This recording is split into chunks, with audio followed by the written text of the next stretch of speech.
we go now?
This area will be well defended.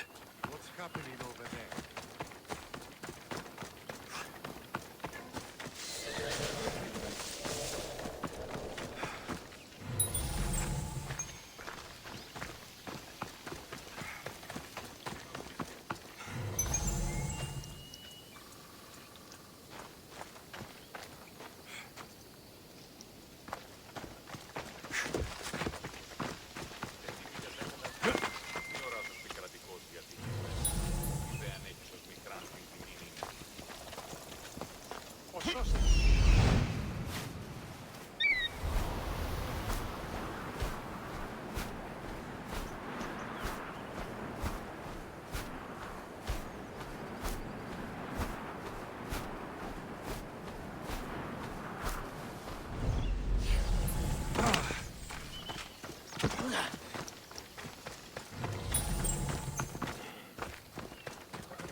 Let's go!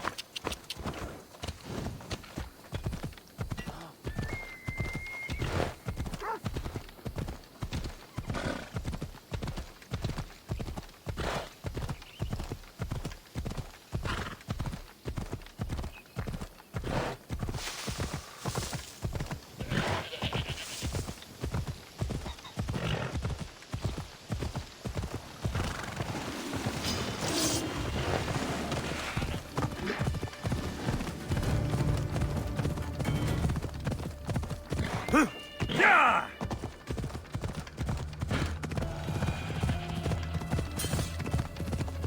Ha!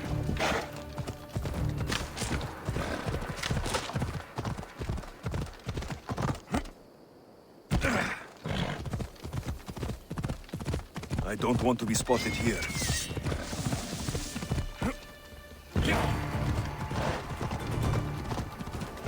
Ella!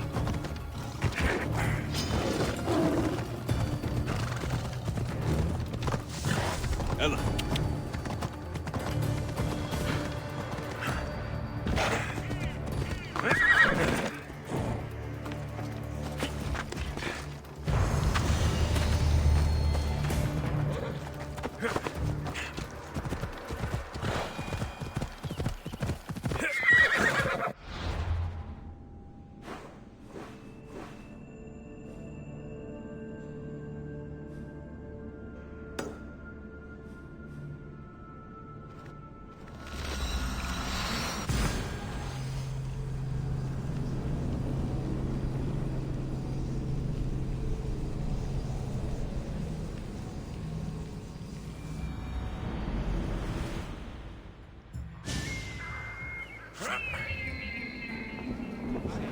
Επικαλούμεστε, καταδικαστέ. Το πούσε αυτής ο Αντιχτήσατε πολλά βιβλήματα το πρώτο ρολί.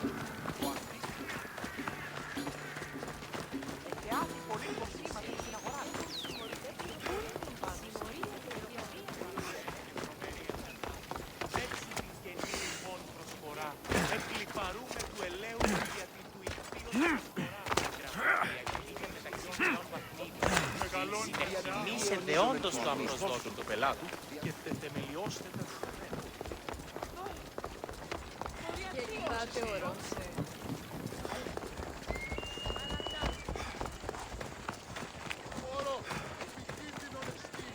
Μόνο όταν το επιχείρημα δομή και πιστικών, τότε δύναταν κερδάνε τις σύγχρονα. Ανατρέχουμε Επικαλούμεσαι, μάκαρη, πολυόνιμη, πυρήπανος. Τι αν έχεις υπό του γείτονό σου ότι εξεπάταξας τον δούλον αυτού ένα πολύπον θερσίδευρο, που ενάγωνα πέσιλε τούτον βοηθήσοντα τον ημέρα.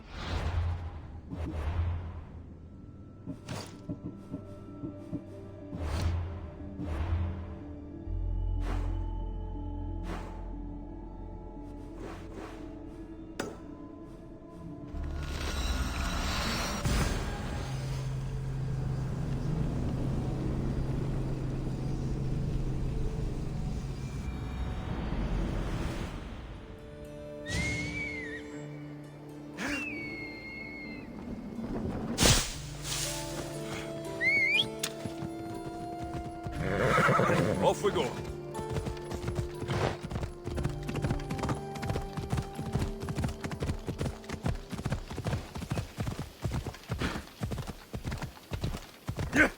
Come on.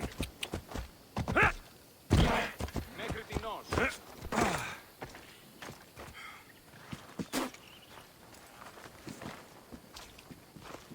So now they have people watch us get punished.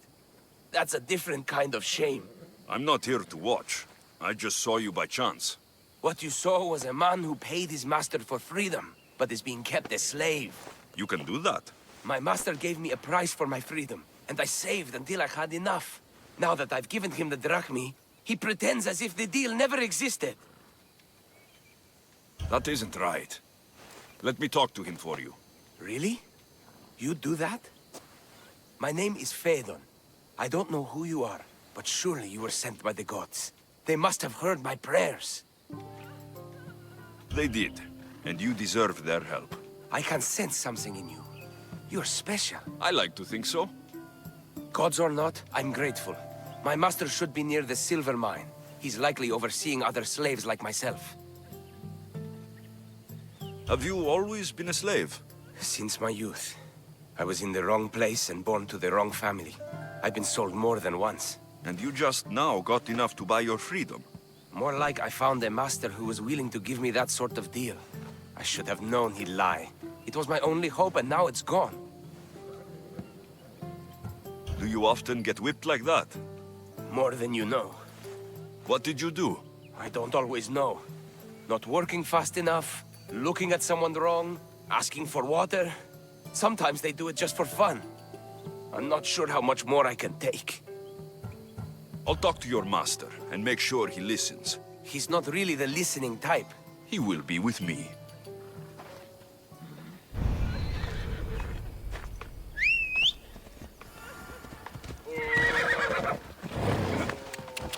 Yeah!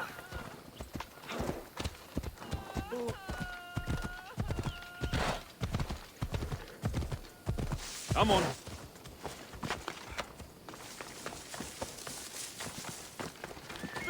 You look strong. I could always use more people to keep the slaves in line if you're looking for work. I'm already working. I'm here about one of your slaves, Fedon. As if I know their names. You're wasting my time. Give me a moment to explain. That's close enough to begging for me. Fine. Speak. There's a man who paid you for his freedom.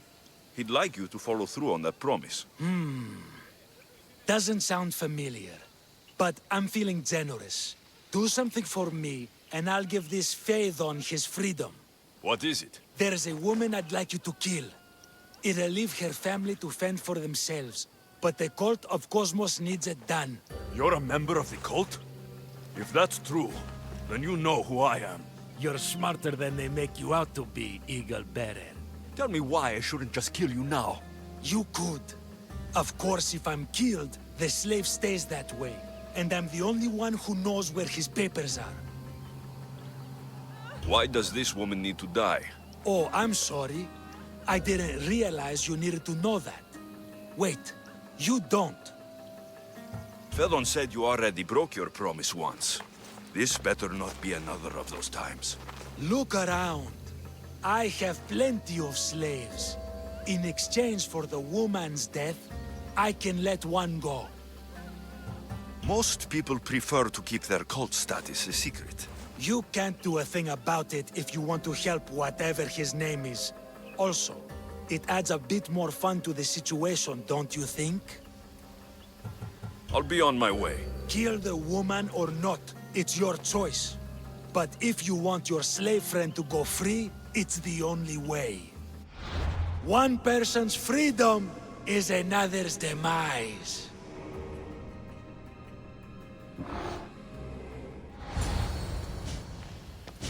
Alexios! What chance that we should meet here? It doesn't really feel like chance. Ah, so you wish for today's topic to be about fate. No, not really. Good, because I had another in mind.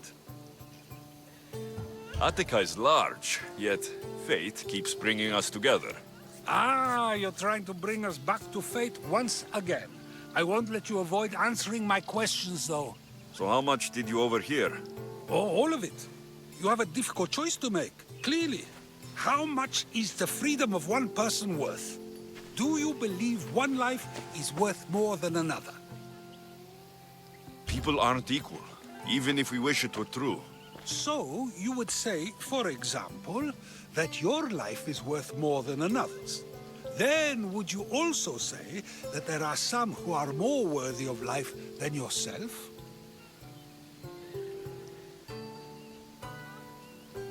I'm not that naive. There are many who likely deserve life more than me. So, you would admit that a life's worthiness is dependent on a person's actions and what they have done or can do for the world? I think I've said enough. Ah, you're right. I know you are busy and your mind is weary. That does sound like me. Go now. It's been an honor having these conversations with you. You too, Socrates.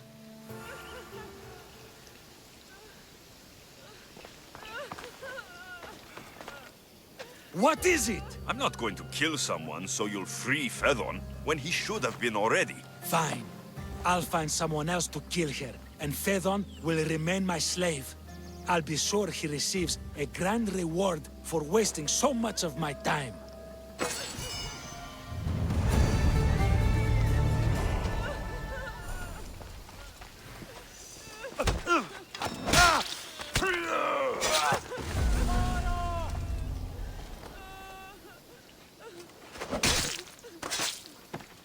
You won't be making trouble anymore.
Giria! Come on, Ella.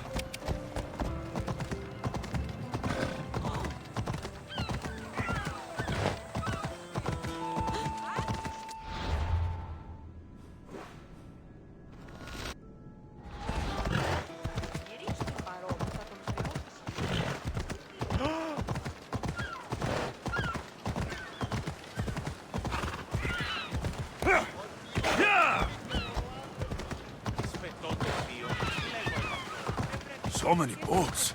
So many people. There must be enough food here to feed Kefalonia for a year.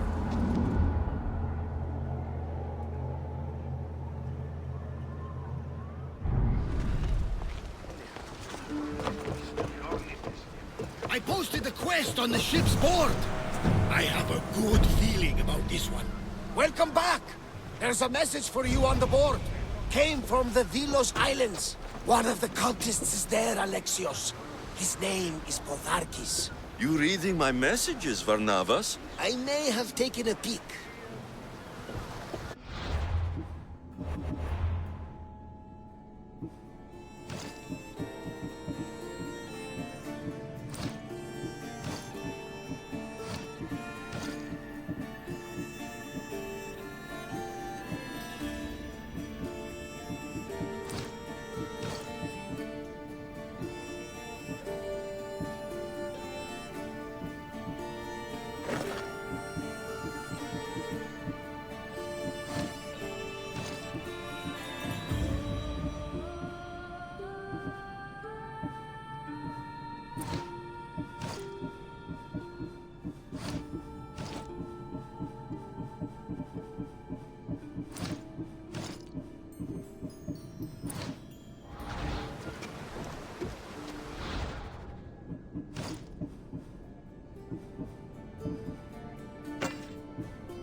Ready for sailing! Ready when you are! Did you find what you were looking for in Athens? A few clues, but this won't be easy. Well, it's a good start. All we can do now is trust the path the gods have laid out for us. I'm not the only one looking for my mother. The cult that wanted Nikolaos dead, they're also on my trail. Ah, they're no match for you. You got that right. Be on your guard out here.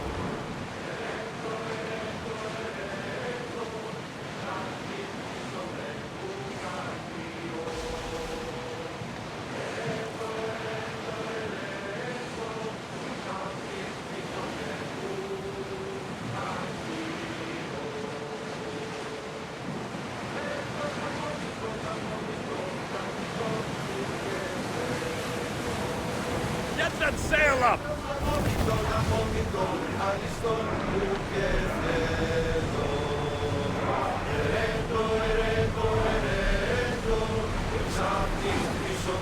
Sailing speed!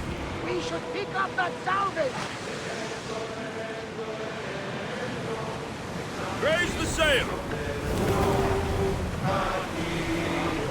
Sails!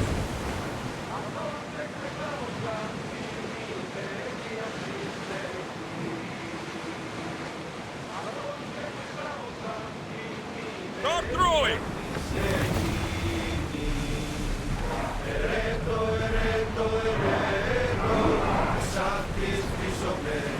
Speed up! The commander's leaving the deck.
Welcome, traveler, to the site of the legendary Battle of Marathon.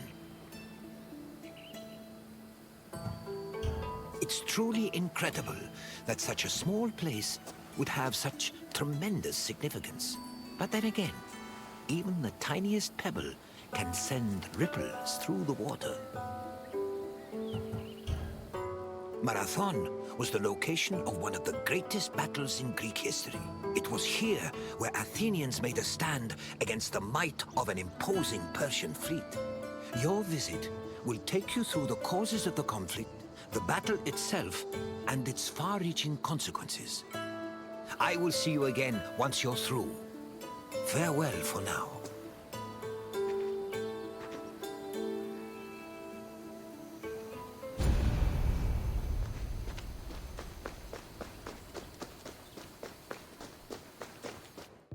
In 490 BCE, 600 Persian triremes landed on a beach 35 kilometers north of Athens. Standing in their way were 11,000 hoplites led by the prestigious Athenian general Miltiades. The Persian forces outnumbered the Greeks approximately 5-1, and yet the smaller force managed to push back their would-be conquerors. The Battle of Marathon was a major turning point in the Greco-Persian Wars, and the Athenians' victory would be celebrated for many years. The modern-day distance-running event is named a marathon in memory of a soldier from the battle who ran back to Athens to announce their victory, though whether this is real or legend is uncertain.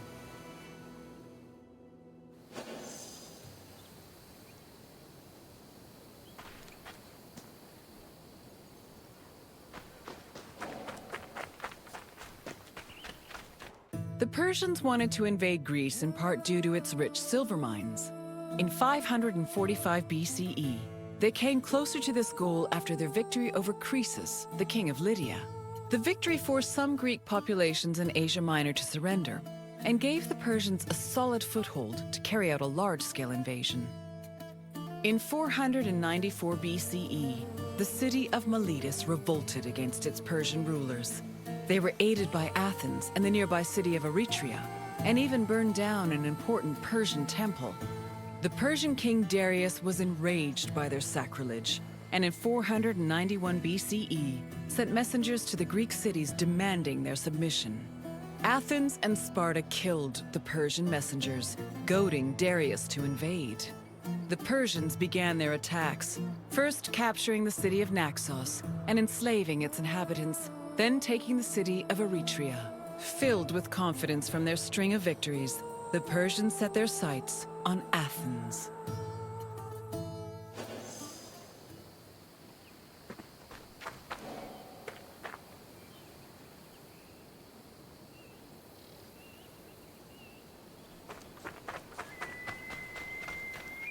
The Greeks were surprised by the ferocity of the Persian attacks. Seeking aid against the upcoming invasion, Athens was forced to appeal to other cities for help. In a surprising move, they asked for aid from Sparta, known for having the strongest army in Greece. The Spartans agreed to the request, but they were unable to send reinforcements in time due to the religious feast of Apollo Karneos, which forbade them from leaving their city until the next full moon. The only extra help Athens managed to acquire was from the small Boeotian city of Plataea, which sent an additional 1,000 hoplites. This was the first time in Greek history that their entire civilization was under attack from an external invader. Despite sharing the same language and same religion, Greek city-states had often warred amongst themselves. The Persian invasion was the first time they realized the necessity of collective action to ensure their survival.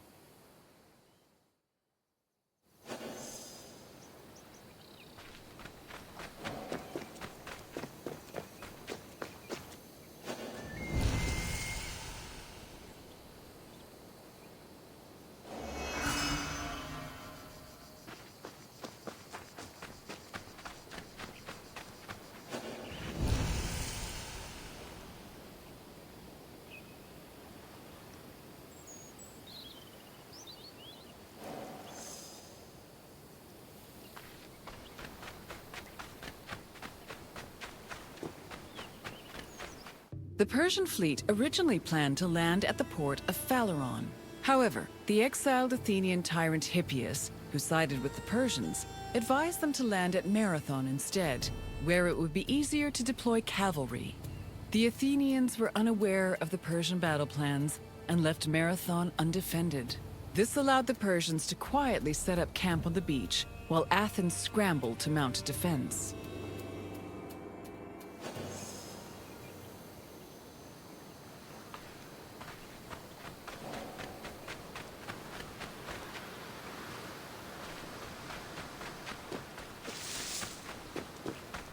The Persians' overwhelming numerical superiority forced the Athenians to get creative with their defensive strategy. The city sent 10,000 hoplites, along with the extra 1,000 Plataean reinforcements, to a hill located above the Persian encampment. Once in position, Athenians had to decide whether to wait for the Persians to attack or to strike them first. Athens' strategists believed the former option was better, but the general Miltiades believed a first strike was more advantageous, as the Persians had their backs to the sea. In the end, Miltiades' opinion prevailed, and the Greeks made their move.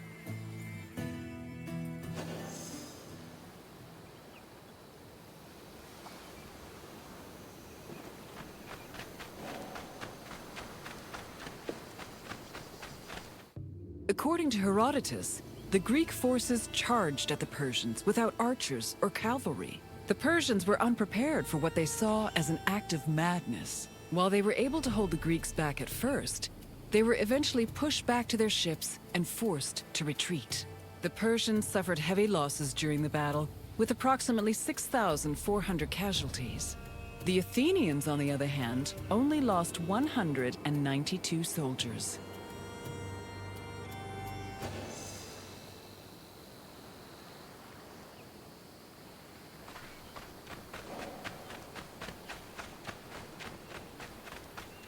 The victory at Marathon was considered miraculous.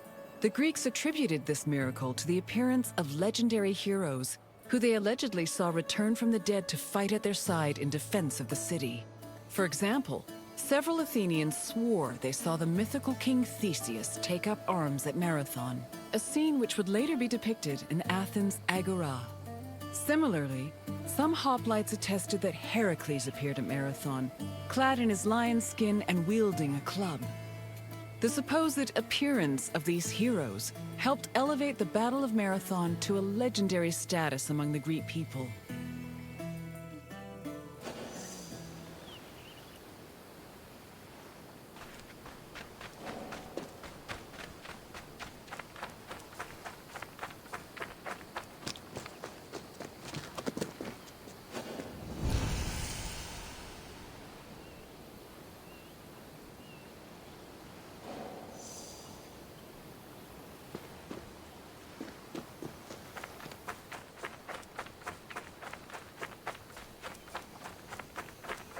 After the Persians fled Marathon, they tried to invade Athens by way of the Bay of Phaleron. However, this gave the Athenians time to return to their city and mount a proper defense. Fearing further losses, the admiral of the Persian fleet called off their attack, and the Persians returned to their empire.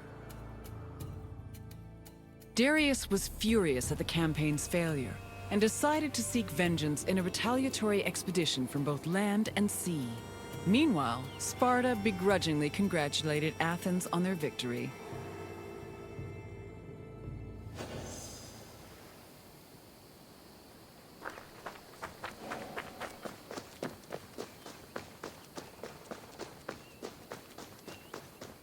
The victory at Marathon marked the beginning of a new era for Athens. According to Herodotus, Athens' success at pushing back the Persians ranked them first in the ongoing competition between the Greek city-states. The Athenians immortalized their prestige by erecting monuments in both their own city and in Delphi. The Battle of Marathon was also perceived as a blow against tyranny. Tyranny went from being perceived as a simple flaw in authoritarian excess to major treason against the homeland, a sin that rulers would take great pains to avoid being accused of. This helped consolidate the institution of democracy for the next 2 centuries.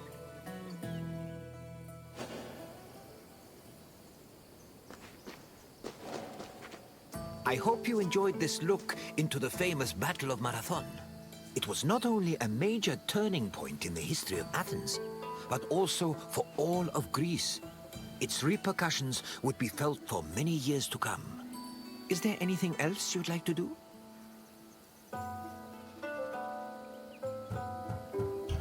Farewell, traveler.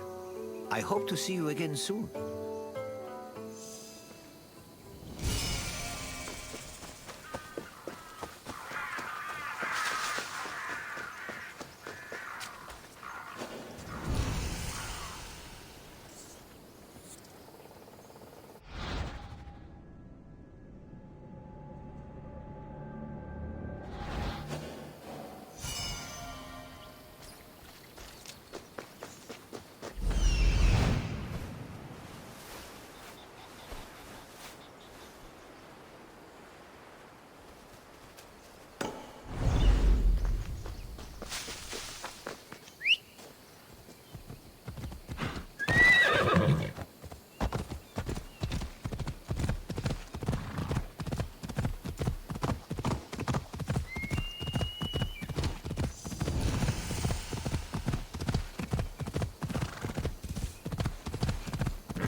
Hello, Wanderer.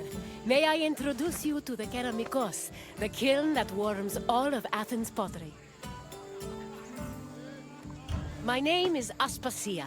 Though I am not originally from Athens, I have climbed to the top of its social ladder using my wit and intellect. I've even earned the love of Pericles, one of the most powerful men in the city. The mind truly is a beautiful thing. The art produced here is some of the most beautiful in the Greek world. I envy the potter's skills, though I'm not quite as envious of their clay-stained hands. It's bad for the nails. The Keramikos was a special neighborhood in Athens, where potters created vases and containers that stood all over Greece. This tour will take you through the elaborate process needed to turn something as simple as muddy clay into ornate perfume vases and gilded wine cups. Come find me when you complete your visit, and we can talk more about what you've learned.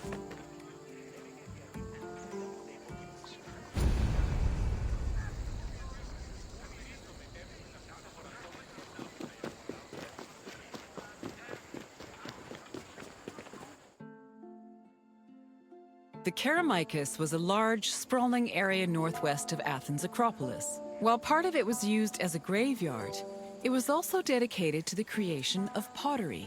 The Kerameikos was so significant to the art form that its name lives on in the word ceramics. Perhaps drawn by the river, potters moved into the area and formed their own bustling community. It's believed that by the end of the 5th century BCE, hundreds of thousands of pottery vessels had been made in Athens, including everything from heavy, undecorated cooking pots to delicate and beautiful containers reserved for the most precious oils. Sadly, only around 1% of these works survive today, some only in small fragments.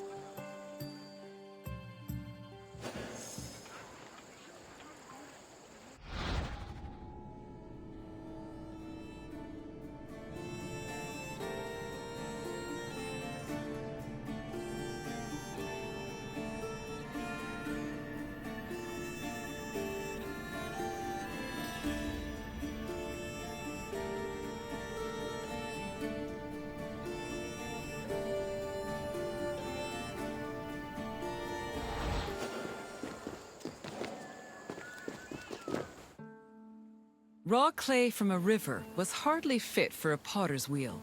Athenian potters used clay that was rich in iron, which created the distinctive orange-red coloring seen in Athenian pottery. But this high-quality clay needed to be handled carefully to avoid disasters in the kiln later on. The clay was first brought to settling beds, where it was mixed with water to wash out any organic debris like leaves. Once it was purified, workers kneaded the clay with their hands to push out air bubbles and create the texture necessary for a flawless finish. One of the goals of these early steps was to remove any impurities that could destroy a delicate design, or worse, render a vase unusable.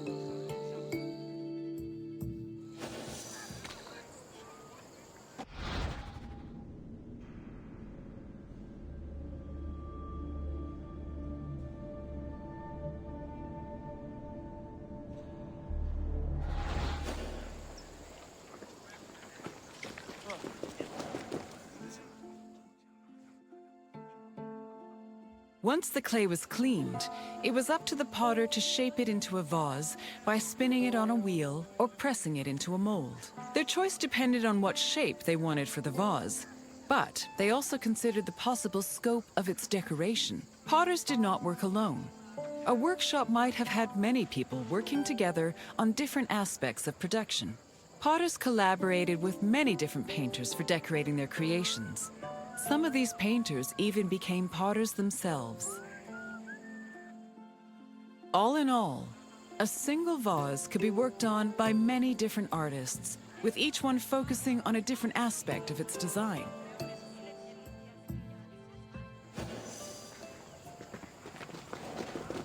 After the pots were shaped and decorated, they were packed into kilns for the lengthy and delicate firing process. The process had 3 stages: oxidation, reduction, and reoxidation. The main purpose of the firing process was to carefully manage the clay's exposure to oxygen. The chemical reactions caused by firing gave the pots their distinctive orange-red coloring. This also turned the designs made from the clay decoration slips glossy and black. The most difficult part of the firing process was managing the fires themselves. It required an enormous amount of skill and experience to properly judge the exact temperatures needed, and even the smallest mistake could ruin several hours of work.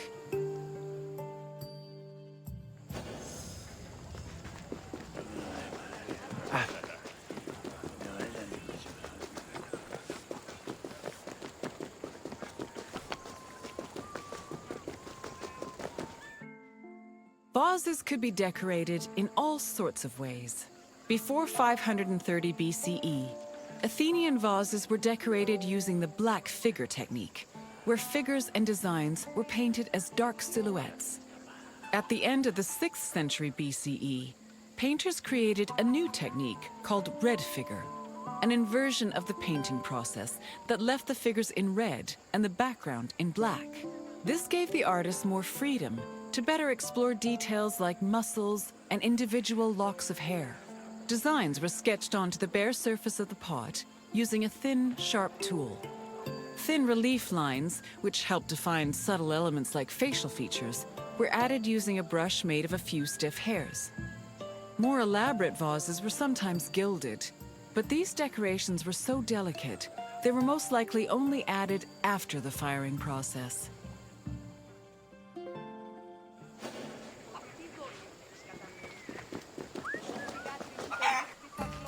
You've returned! As you can see, pottery was an arduous and delicate process, but was exemplary of the skill and craftsmanship that dominated Greek art and culture. Now, is there something else you'd like to do?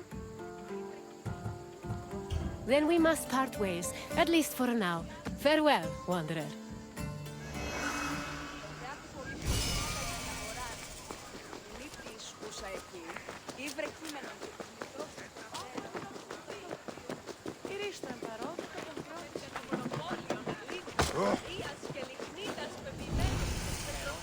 Ότι ούν επιθυμείτε ο άντρες και γυναίκες.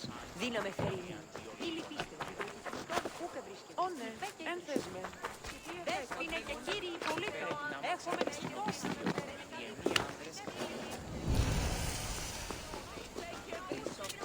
Έχουμε νίνον εκ των σπουδαίων αμπελών. Έχουμε κατά μονοπόλιο.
Πού γρηγορείτε, παιδες!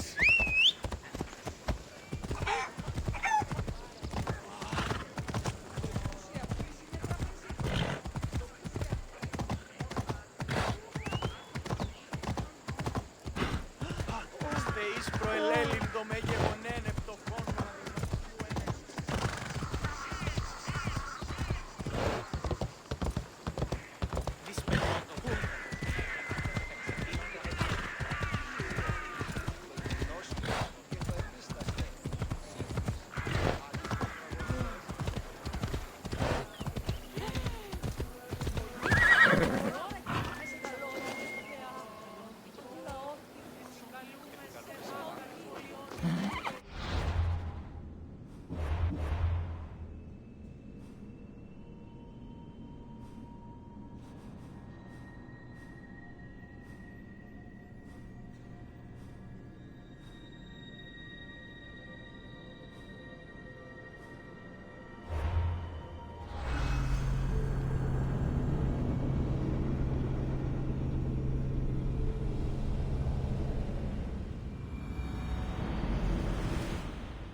Welcome to the Gymnasium of the Kinosaries, one of the many places where philosophers came to enrich the mind and enlighten the spirit. There is no better setting for learning than in a quiet place far away from the commotion of the city. Education held a very important place in Greek society. The most prominent educators were philosophers, whose teachings ranged from everyday rituals to the makeup of the universe. Once your tour is complete, come find me, and we can discuss what you've learned. Farewell for now, wanderer.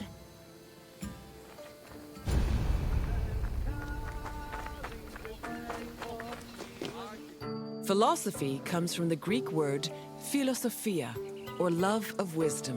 This concept was in direct contrast with philochromatia, love of money, and philotimia, love of honor. As of the second half of the 5th century BCE, Athens was known as Greece's capital of philosophy. Due to the rise of democracy, there was an increasing need for education beyond the basic subjects of elementary school. Athenian citizens needed to be able to participate in various functions of the democratic state, such as being elected for office, proposing new laws, engaging in military decisions, or simply defending their rights.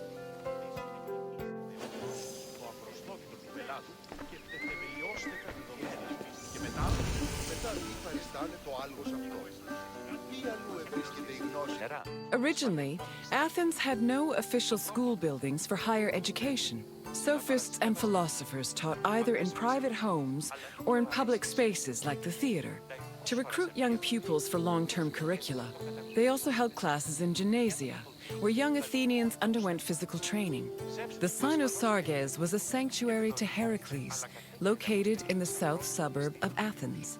At the beginning of the 4th century BCE, Antisthenes used this sanctuary as a teaching spot for his school of philosophy, the aptly named Cynicism.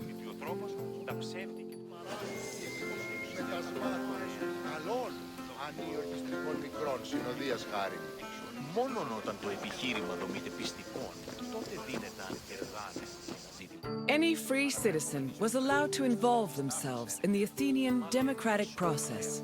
However, to truly influence the flow of politics, their speech and rhetoric skills had to be impeccable. As a result, many sophists taught subjects like logic, reason, and eloquence. These were meant to help students achieve arete, or excellence. But this specific concept of excellence was often challenged, especially by other philosophers.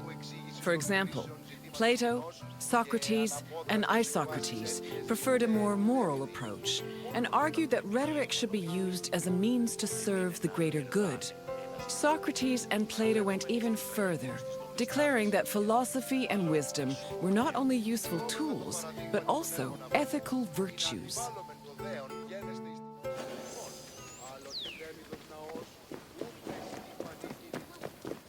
Ancient Greek philosophy was multidisciplinary in nature.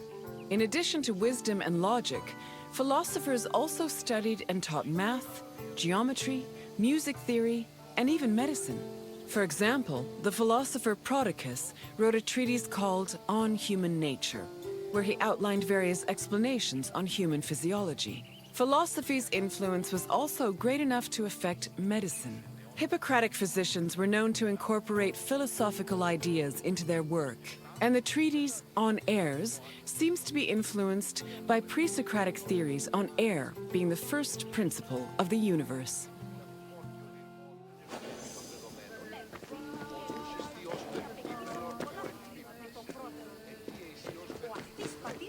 The famed philosopher Socrates had an ambiguous relationship with sophists. In Plato's dialogues, Socrates is portrayed as being in constant opposition with the famous sophists of his time. Aristophanes' comedy, The Clouds, meanwhile, depicts Socrates as a sophist himself, constantly demanding payment for his teachings. Socrates was in fact very poor and made no money off his teachings. He also differed from the sophists in that while they only taught aristocratic youths, Socrates taught everyone, regardless of station. Unfortunately, his controversial ideas and practices did not sit well with the city of Athens, and he was eventually tried for impiety. Μάταιον εστί περιφέρεστε των καιρών τούτο. Το εξαδέλφος ο ίση με χαιρετίζει. Όχι. Ούτως φύσε το σκευοφύλακα γυμνόσκη. Ο συχνευτάς ήθινας πληροφορούσε. Πίσω υπάρχει ο δεσπός εν το αγγείο του ημού εγκεφάλου. Philosophy was not only a collection of ideas, but a way of life. According to philosopher Pierre Hadot, his ancient counterparts had a daily regime of spiritual exercises to combat their passions, doubts, and illusory beliefs. These exercises included meditation on death, contemplation of nature, or speaking with a friend or mentor. Philosophers also followed specific dress codes and diets. They were also part of a community of masters and students. These communities were created and strengthened in schools. Plato founded such a school in the early 4th century BCE, when he purchased a property in a grove just outside of Athens. The school was designed to groom students into philosopher citizens who could eventually rule the city in a measured and fair manner. It followed its own rules and was open to both male and female disciples.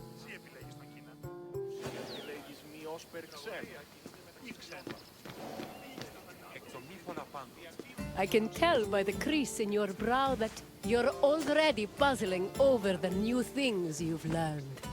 Don't be embarrassed. Even the wisest among us need to ask questions before they search for answers. Is there anything else you'd like to do? As you wish, Wanderer. Safe travels.